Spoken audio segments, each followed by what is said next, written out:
Elle deviendra une légende. Elle était la divine. Elle a réinventé le théâtre. Elle a performé devant des dizaines de millions de spectateurs éblouis. Victor Hugo l'appelait la voix d'or. Pour elle, on invente le terme monstre sacré. Elle est le premier phénomène mondial. Elle est une légende.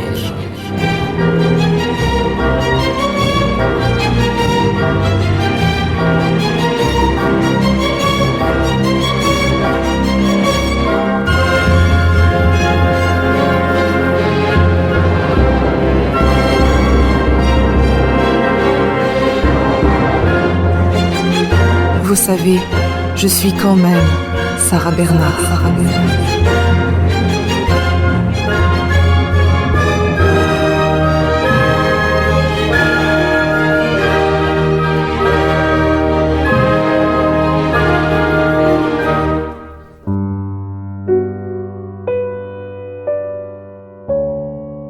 Épisode 4. Naissance d'une légende.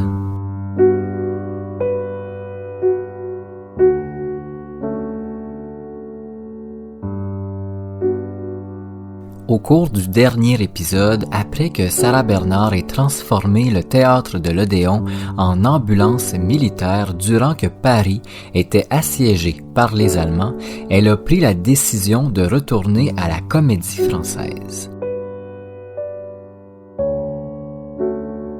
Je quittai l'Odéon avec un très profond chagrin. J'adorais et j'adore encore ce théâtre.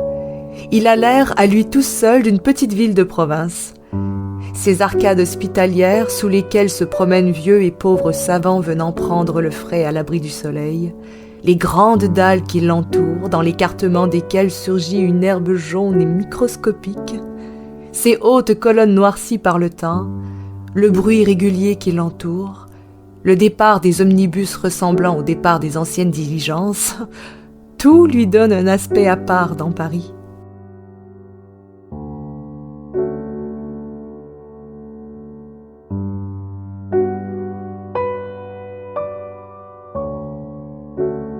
Elle y retourne pour une seule et unique raison, l'argent. À l'Odéon, elle gagnait 10 000 francs par mois et après le succès de Ruy Blas, la Comédie Française est venue lui proposer un contrat de 12 000 par mois. C'est de façon très médiatisée avec un procès contre elle que Sarah a regagné le théâtre français en 1872. Jusqu'en 1879, Sarah Bernard va accumuler les succès dans le théâtre le plus prestigieux de Paris. En 1873, elle joue pour la première fois Phèdre de Racine dans un rôle secondaire, une pièce qu'elle va tourner partout à travers le monde au cours de sa très longue carrière. Phèdre va devenir l'une des pièces qu'elle produira le plus. C'était un succès assuré. Lorsqu'elle joue la pièce pour la première fois, elle apprend son rôle 3 jours avant le début de la pièce. Les raisons restent très obscures, mais on peut croire qu'au départ, elle n'était pas intéressée de jouer Phèdre, et finalement, elle a décidé le contraire. La même année, elle joue dans Le Mariage de Figaro, qui sera un beau succès, puis ce fut l'étrange production de Dalila. Jusqu'à maintenant, le physique assez maigre de Sarah Bernard lui donnait les rôles de femme fragile, victime de l'amour d'un homme. Une maigreur qui a été la cible des caricatures que Bernard adore d'ailleurs. Puisqu'une caricature, aussi méchante soit-elle, reste une jolie publicité gratuite. Pour la production de Dalila, la Comédie Française décide de lui donner le rôle-titre. Une princesse féroce sans pitié, un rôle qui colle très peu à Bernard.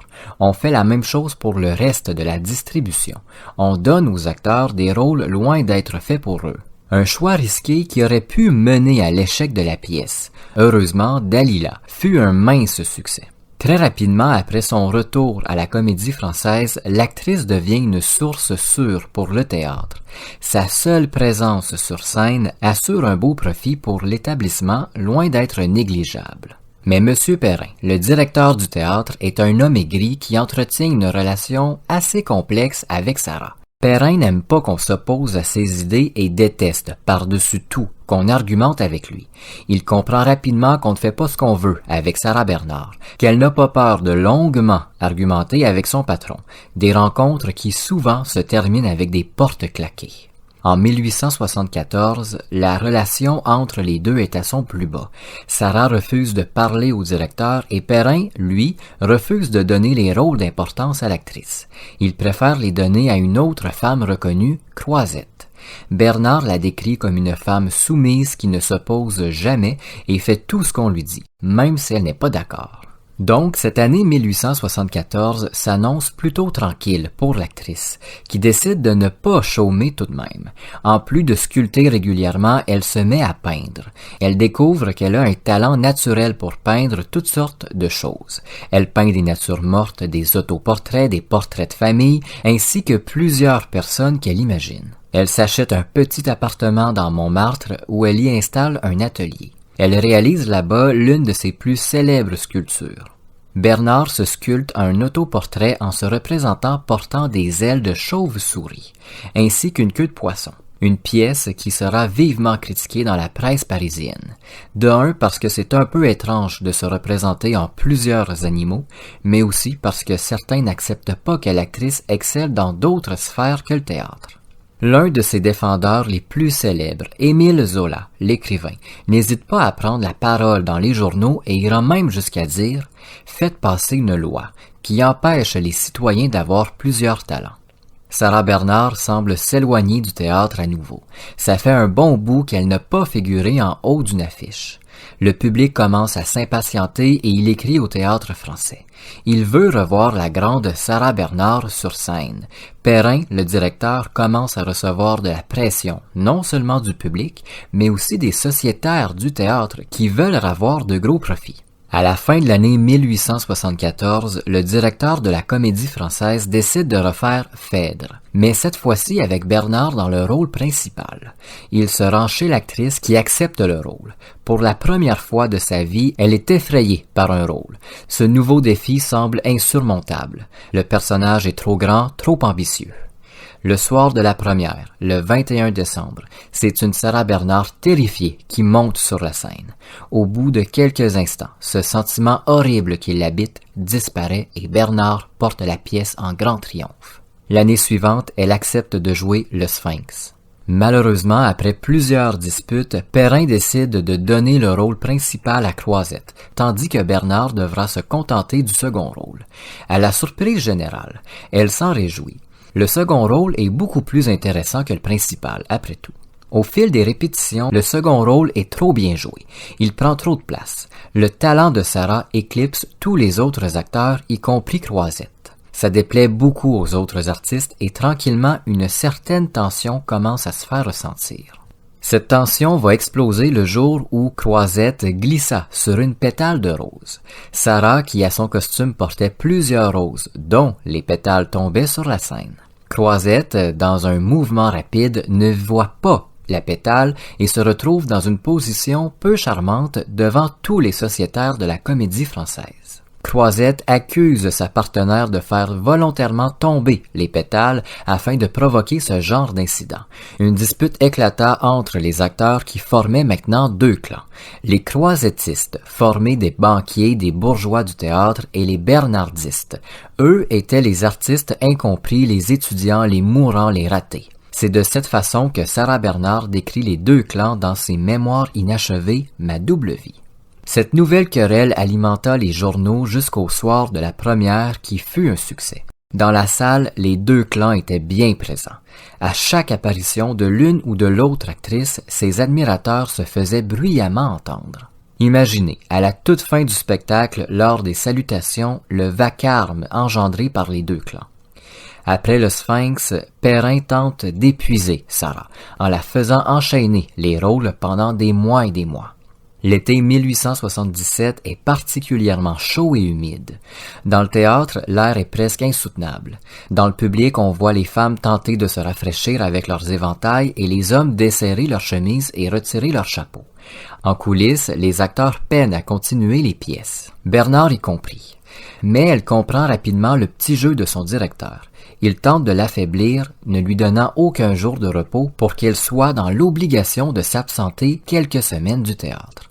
Sarah se jure et mentionne à Perrin qu'elle jouera jusqu'à la mort. Le 6 août, le soir de la première de Zaïre, une nouvelle grande production dans laquelle Bernard apparaît en tant qu'actrice principale, elle s'évanouit après une prestation légendaire. Pour la première fois de sa carrière, Sarah Bernard a tout donné au public. Suite au succès de la pièce et aussi à cause de la condition physique de Bernard, la Comédie Française lui impose une pause. C'est durant cette pause que naît l'une des légendes les plus connues à propos de l'actrice, celle où elle dormirait dans un cercueil. À la fin de l'été 1877, la plus jeune sœur de Sarah, Regina, tombe gravement malade de la tuberculose.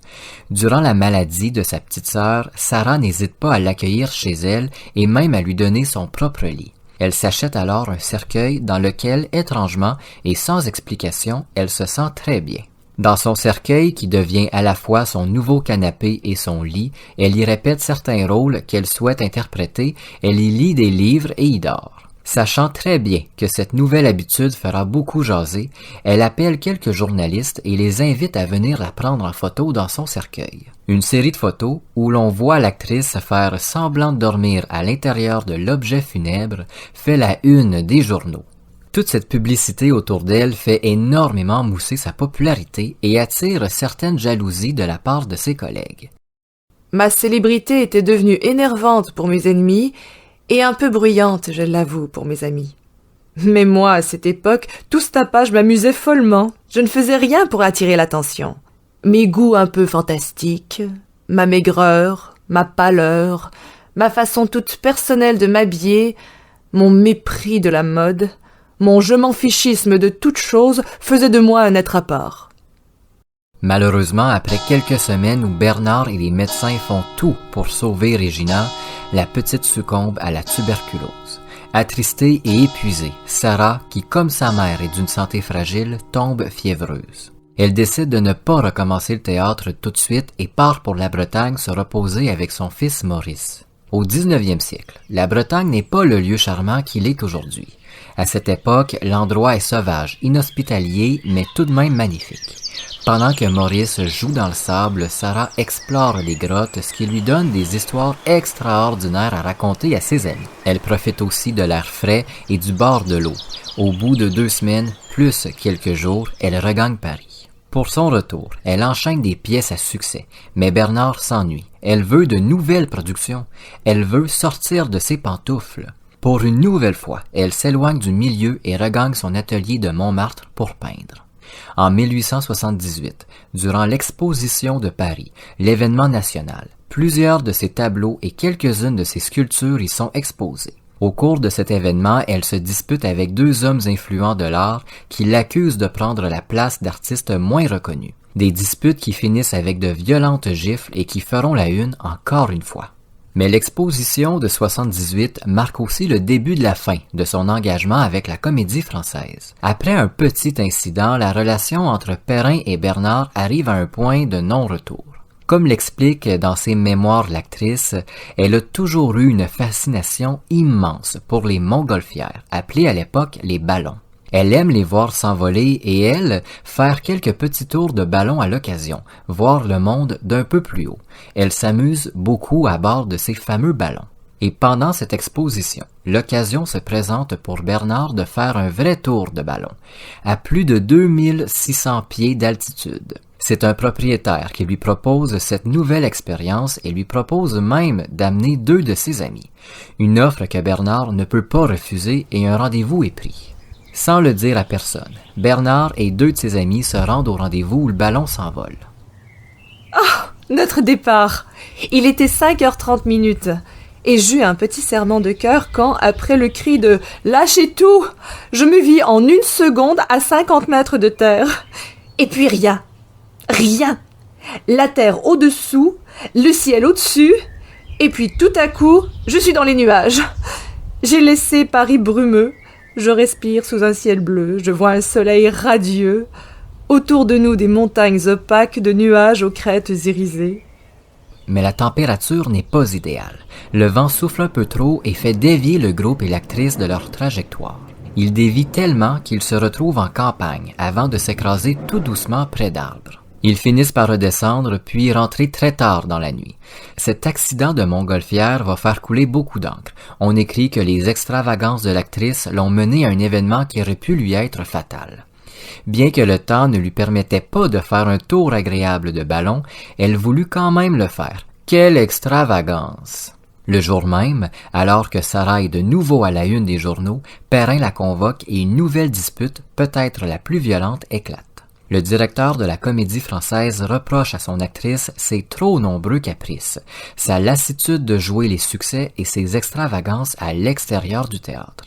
Sarah, elle, reproche à Perrin de lui offrir que des rôles insignifiants, afin de s'assurer d'un succès. Elle lui reproche de chercher à l'épuiser en lui faisant enchaîner plusieurs pièces par mois et ne jamais écouter ses acteurs également et encore moins ses actrices.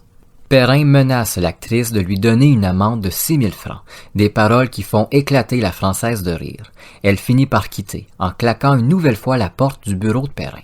Chez elle, elle écrit sa lettre de démission de la Comédie Française, puis écrit une lettre au ministre des Beaux-Arts, expliquant que Perrin a abusé de ses pouvoirs, tentant de contrôler sa vie privée. Sarah aura finalement gain de cause. L'amende de 6 000 francs sera annulée et elle accepte de ne pas remettre sa démission du théâtre. Sarah accepte de revenir sur les planches du théâtre pour y jouer Roublas à contre-cœur.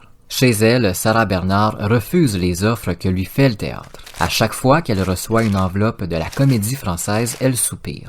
Elle sait qu'on lui propose une pièce qu'elle a déjà jouée à maintes reprises. Elle veut de nouvelles productions. Est-ce si compliqué à comprendre? Un jour, sa femme de compagnie avertit Sarah qu'un étrange homme est à la porte. Cet homme à l'accent anglais demande à voir l'actrice au plus vite. Elle accepte de recevoir cet invité improvisé. L'homme se présente comme étant un Américain, M. Jarrett. M. Jarrett a avec lui une pile de documents qu'il fait défiler devant Bernard. Au bout de ces papiers, il propose à l'actrice une grande tournée à travers l'Amérique. En entendant l'Amérique, Bernard sursaute d'effroi. Hors de question de partir pour les États-Unis. Elle n'a pas envie de s'entasser dans un bateau pendant un long voyage jusqu'à un pays qu'elle ne connaît même pas. Jarrett, ayant plusieurs tours dans son sac, lui sort une nouvelle pile de documents. Il lui explique être présentement en négociation avec la Comédie Française pour emmener une troupe à Londres. Il aimerait que Sarah Bernard, la sensation française, participe à cette tournée anglaise. Au bout de cette première rencontre, Bernard est indécise. Elle explique à l'homme qu'elle doit y réfléchir et qu'elle le recontactera lorsqu'elle aura pris une décision. À la Comédie Française, Perrin rencontre quelques artistes, dont Bernard, pour leur parler de ce projet, de cette tournée anglaise. La raison de cette tournée est assez simple. Le théâtre subira plusieurs rénovations pendant quelques mois et pour que ces artistes puissent travailler quand même, ils iront performer en Angleterre. Mais le directeur n'arrive pas à s'entendre avec Sarah. Il lui reproche une nouvelle fois son caractère capricieux. En sortant de cette énième dispute, Bernard contacte Jarrett et lui dit qu'elle ne partira pas. Hors de question de partir avec la Comédie Française. Jarrett, lui, est très mécontent que Sarah Bernard ne fasse pas partie de la troupe. Il fait savoir à Perrin que si Bernard ne part pas avec la troupe, tout est annulé.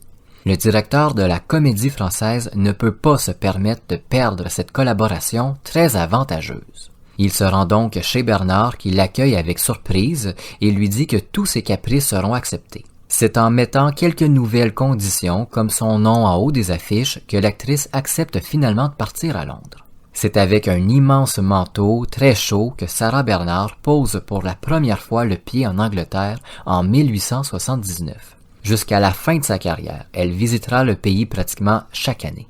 À leur arrivée au port de Folkestone, la troupe française est accueillie en grand. Des centaines de personnes sont rassemblées et scandent « Vive Sarah Bernard !» Des acclamations qui plaisent à l'actrice mais qui lui attirent une nouvelle fois la jalousie des autres. Ces Anglais se sont déplacés surtout pour voir arriver la sensation du théâtre français.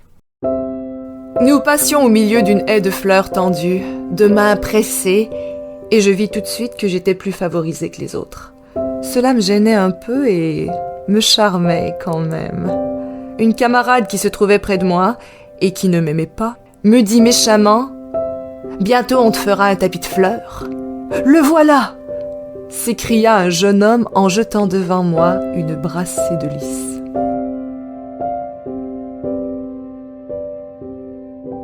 À travers la foule agitée, ils se rendent lentement aux nombreuses voitures qui les attendent pour les amener à l'hôtel.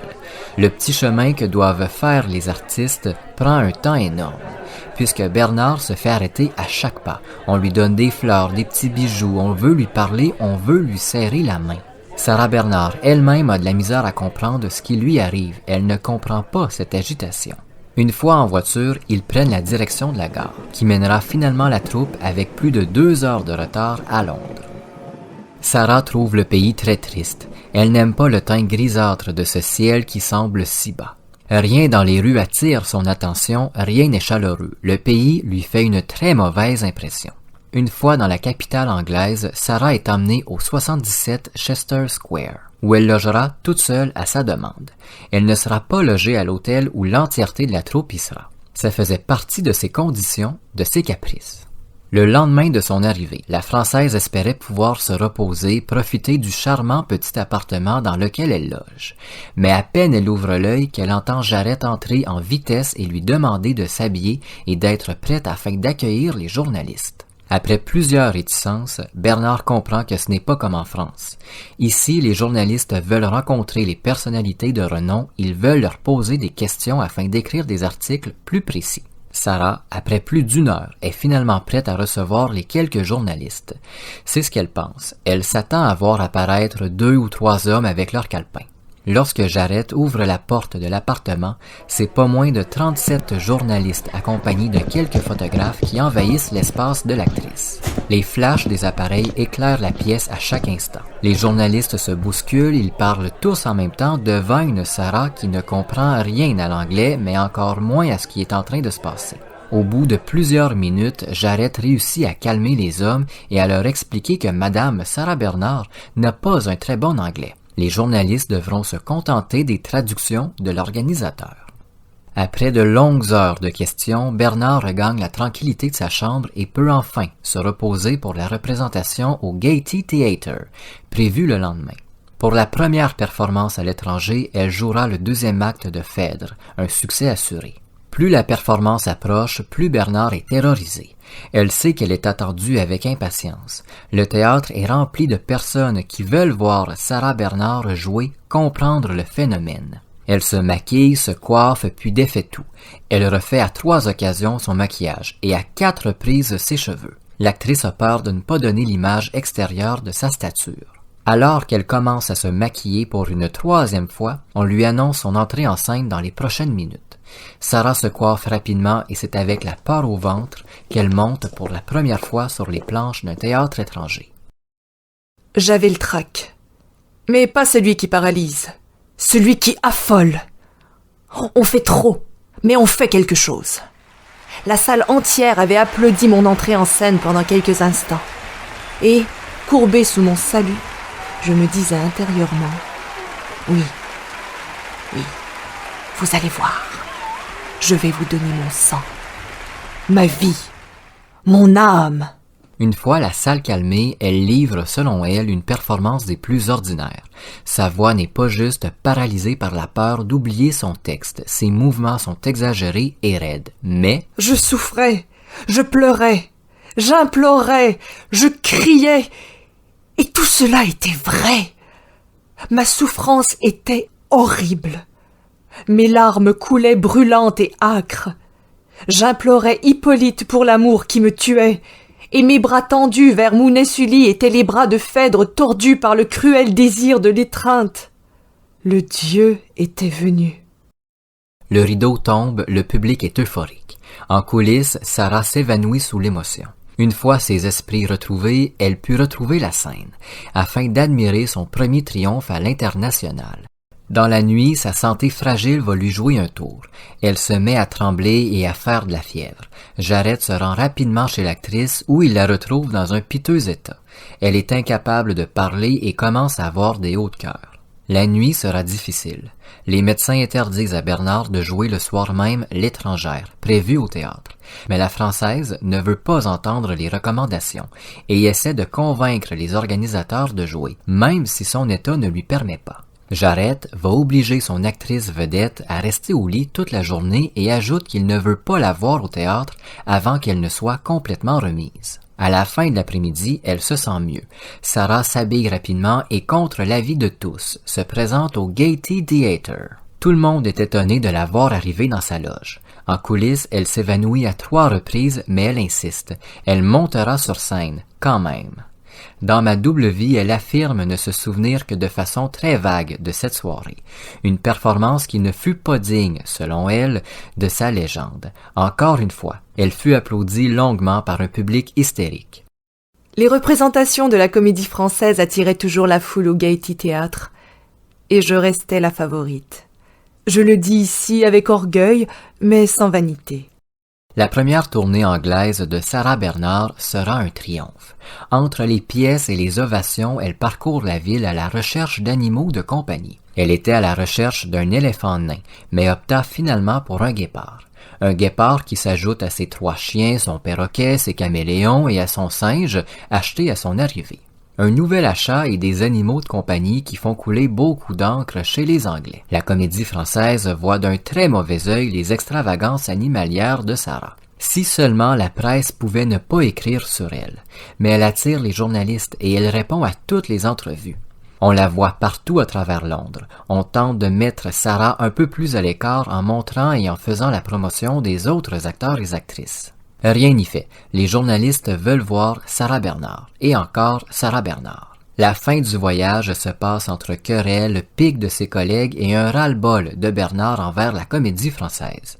Elle annonce son départ du théâtre à Jarret, qui, affolé de perdre sa star, réussit à trouver les arguments afin de la convaincre de terminer la tournée. Une fin de tournée qui se passe dans une tension palpable. Quand le bateau accoste en France, les acteurs sont étonnés de ne voir personne pour les accueillir. Il n'y a pas le moindre amateur de théâtre sur le quai. Ils regagnent Paris dans l'anonymat le plus total. Une fois Bernard chez elle, il ne lui faut que quelques heures pour retrouver un Perrin très en colère.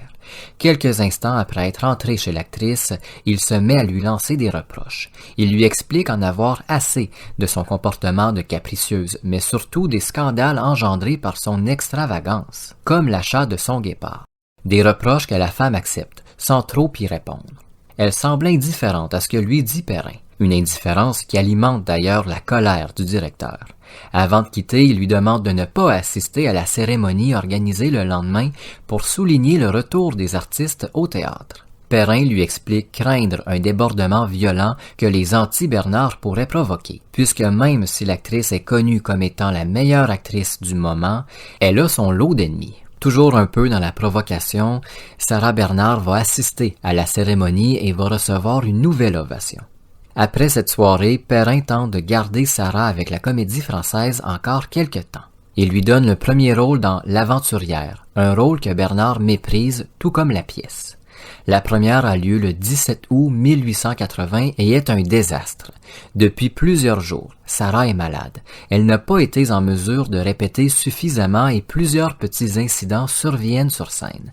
Un costume trop grand, un décor mal organisé dans lequel Sarah semble se chercher et même perdue quelquefois. Le lendemain, elle écrit sa lettre de démission à la Comédie Française.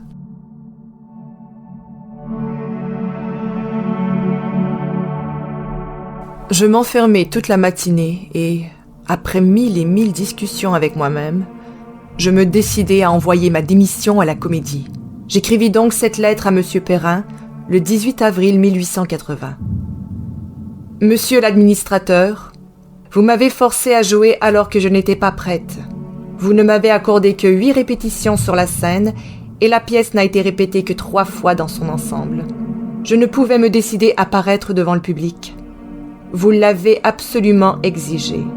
Ce que je prévoyais est arrivé. Le résultat de la représentation a dépassé mes prévisions. Un critique a prétendu que j'avais joué Virginie de l'Assommoir au lieu de Donia Clorinde de l'Aventurière. Que Zola et Émile Augier m'absolvent. C'est mon premier échec à la Comédie. Ce sera le dernier. Je vous avais prévenu le jour de la répétition générale. Vous avez passé outre. Je tiens parole. Quand vous recevrez cette lettre, j'aurai quitté Paris. Veuillez, monsieur l'administrateur, recevoir ma démission immédiate et agréer l'assurance de mes sentiments distingués. Sarah Bernard.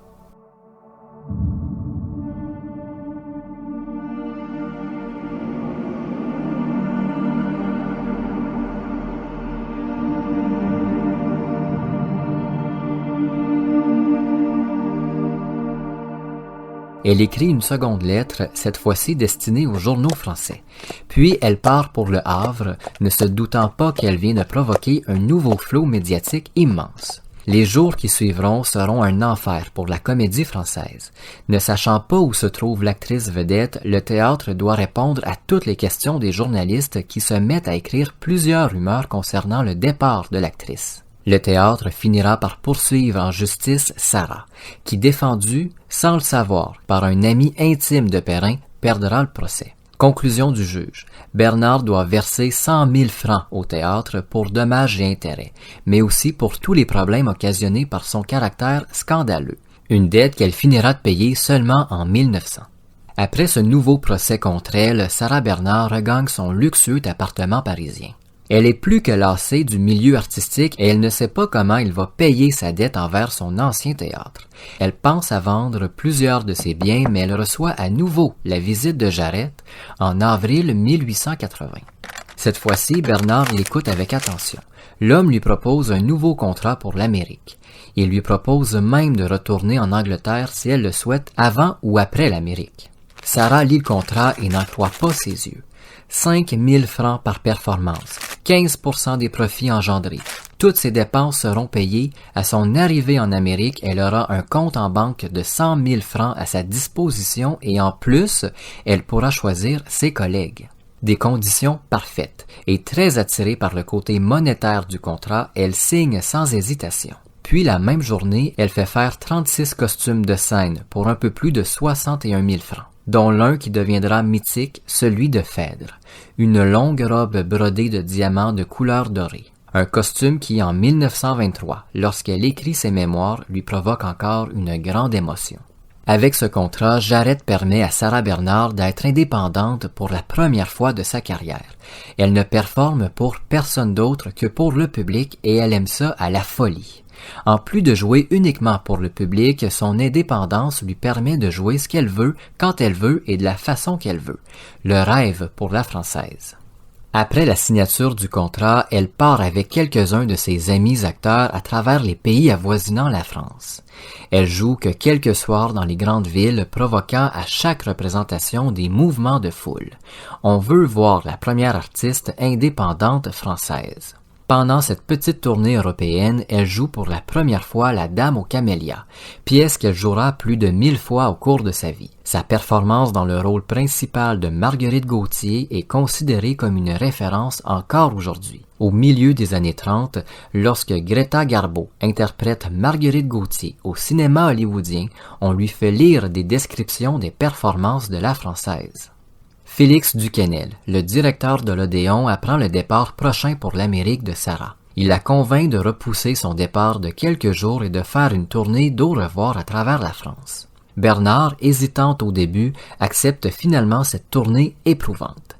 En 28 jours, elle jouera à 25 reprises. Une tournée triomphante, soigneusement organisée par Duquesnel, désireux que Bernard voie les plus beaux coins de son pays avant son grand départ. À son retour à Paris, elle retrouve son bureau sous des centaines de lettres d'admirateurs, mais aussi plusieurs offres de théâtre. La Comédie Française, qui depuis son départ peine à remplir ses salles, tente de la ravoir. Bernard prend les lettres du théâtre et les jette au foyer. Puis elle reçoit une offre du théâtre Vaudeville qui lui propose de nouvelles pièces écrites par Victorien Sardou.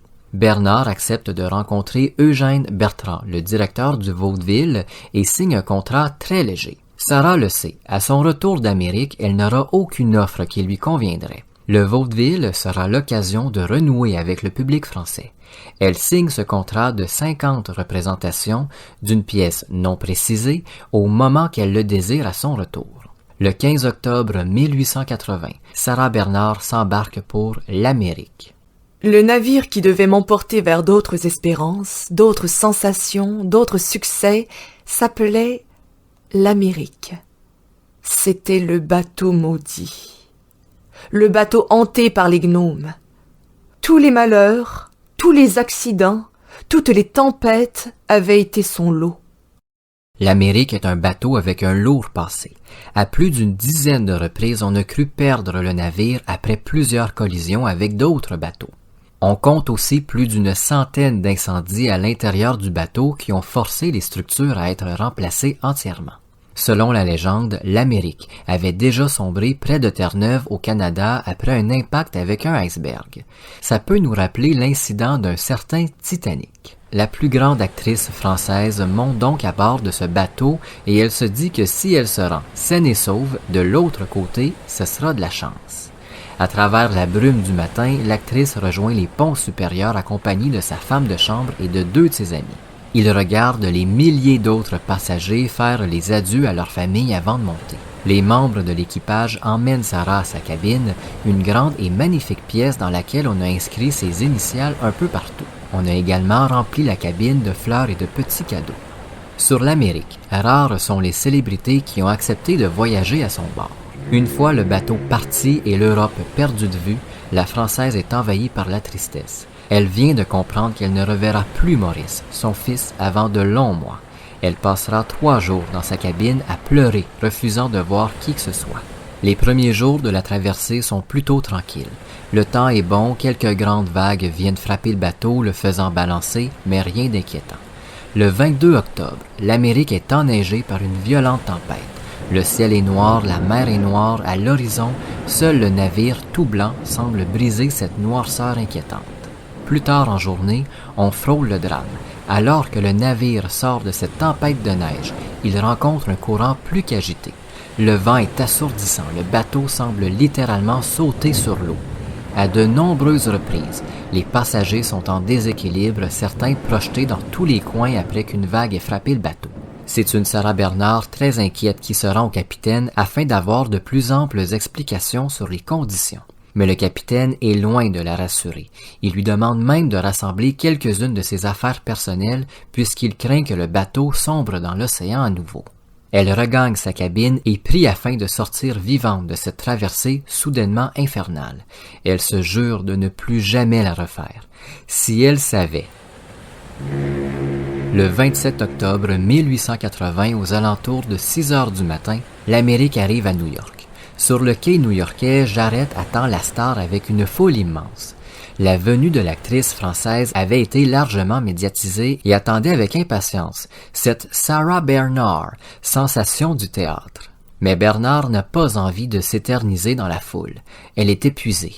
À sa sortie du bateau, elle serre quelques mains, reçoit un nombre impressionnant de bouquets de fleurs, salue quelques personnes au loin, puis elle fait semblant de s'évanouir, afin de gagner plus rapidement son hôtel. Jarrett, qui comprend le petit jeu de Bernard, l'emmène sur le champ au Albemarle Hotel où elle logera quelques jours. La foule s'était amassée sous les fenêtres d'Albemarle Hotel, et je dus sortir plusieurs fois sur le balcon pour saluer et remercier le public, qu'on m'avait annoncé comme froid en général et comme très prévenu contre moi en particulier. À son arrivée, Sarah remercie l'organisateur et regagne sa chambre en vitesse. Mais Jarrett a d'autres plans pour l'actrice. Il lui dit qu'une vingtaine de journalistes succéderont. Bernard ne veut rien entendre. Elle s'enferme dans sa chambre. Jarrett insiste et il menace de défoncer la porte quand il est arrêté par sa femme de chambre. Vous ne la connaissez pas. Ne la forcez pas. Elle est capable de sauter par la fenêtre pour fuir. Après plus d'1 heure, Bernard sort enfin reposé et prêt à accueillir les journalistes. À son arrivée, ils étaient une vingtaine. Maintenant, c'est plus de 100 personnes qui désirent la rencontrer. Les questions se succèdent et plus ça va, plus Bernard s'ennuie. Ce que lui demandent les journalistes est inutile, futile pour l'actrice. On lui demande son parfum préféré, ce qu'elle aime porter et comment elle se maquille avant une performance. Ça l'ennuie. Elle veut parler de théâtre, d'auteur, de mise en scène. Après un peu moins d'1 heure, elle met un terme aux rencontres. On écrit d'horribles choses sur Sarah Bernard. Elle en souffre pendant ce premier voyage. C'est ce qu'elle écrit dans Ma double vie. On écrit qu'elle est capricieuse, vantarde et tout un tas de rumeurs fausses traduites de la presse française. Jarrett la reconduit jusqu'au Booth Theatre où elle jouera dans les prochains jours devant un public qui a payé près de 40 $ pour la voir, ce qui équivaut à plus de 1200 $ aujourd'hui. Au théâtre, elle retrouve ses malles de costumes et de décors, mais aussi des agents de la douane. Il faut inspecter absolument tout. Elle va perdre patience avec les agents qui, selon elle, balancent et inspectent tout avec très peu de respect. D'autant plus qu'ils sont très lents. Sarah veut commencer les répétitions avec sa troupe et la douane les retarde. Le 8 novembre 1880, c'est devant une salle bondée, surexcitée, que Bernard joue pour la première fois en Amérique. Pour ce grand soir, la Française a choisi de jouer Adrienne Lecouvreur, une pièce où, dans le premier acte, Bernard n'apparaît pas. À l'entracte, c'est une salle déçue qui attend, avec encore plus d'impatience l'entrée en scène de l'actrice. Lorsque finalement elle apparaît sur scène, c'est l'hystérie dans la salle. Le public se lève d'un bond afin de l'applaudir. La pièce est un triomphe. Les critiques sont conquis et écrivent des articles louangeant la Française. Pendant 27 jours consécutifs, Sarah triomphe en français à New York, faisant plus de 20 300 francs par spectacle, ce qui est un peu moins de 500 000 francs au total. Le soir de la dernière où elle joue la Dame aux camélias, elle doit saluer plus d'une 50aine de fois la foule. Après New York, pour la première fois de son voyage, Sarah rencontre le train réservé entièrement pour elle avec lequel elle va traverser le pays. Un train dans lequel on retrouve 2 cuisiniers personnels ainsi que 2 servants. La base pour une femme de renom comme Sarah Bernard. On lui montre le wagon emménagé exclusivement pour elle, qui ressemble plus à un luxueux appartement qu'à une cabine.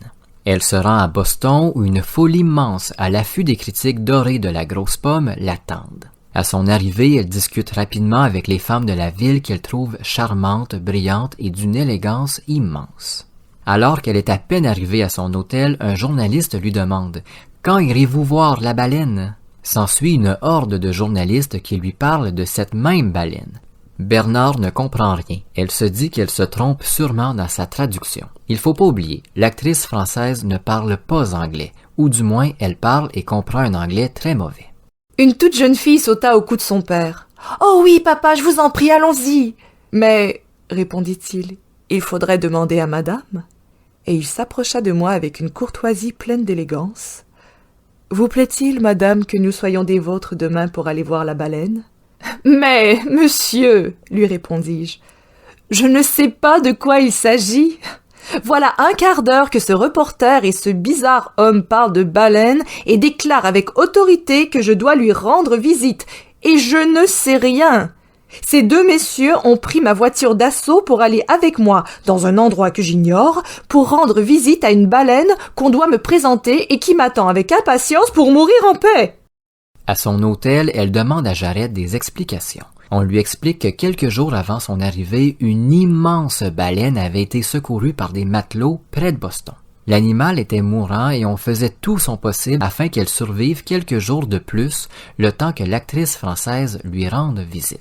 Sarah Bernard, grande amoureuse des animaux, est furieuse qu'on laisse souffrir cette pauvre bête aquatique. Elle refuse alors de lui rendre visite, mais Jarrett réussit à la calmer et à l'emmener presque de force voir la baleine. Une fois là-bas, à contre-cœur, Sarah accepte de répondre à quelques questions et de poser devant la bête souffrante. À l'intérieur d'elle, elle bouillonne de colère, elle n'a qu'une envie, c'est de pleurer devant cette pauvre bête. La baleine, étrangement, suivra Sarah Bernard presque tout au long de sa tournée aux États-Unis, et on accusera l'actrice de faire de la publicité avec l'incident. On accuse même Bernard de prendre la peau de la bête afin de se faire des manteaux, des accusations qui la mettent dans une colère encore plus grande que la baleine. Après plus de 15 représentations à Boston, elle quitte la ville et parcourt les États-Unis. Elle connaît le succès dans chaque ville où elle passe, et c'est avec une grande joie qu'elle apprend qu'elle ira même au Canada. Toute sa vie, Sarah a entendu sa famille parler du Canada et de ses neiges sublimes. Elle y a rêvé souvent et enfin, elle verrait ce pays qu'on dit féerique en hiver. Elle va s'y plaire, mais c'est aussi là-bas qu'elle se rend compte à quel point que son pays et son fils surtout lui manquent.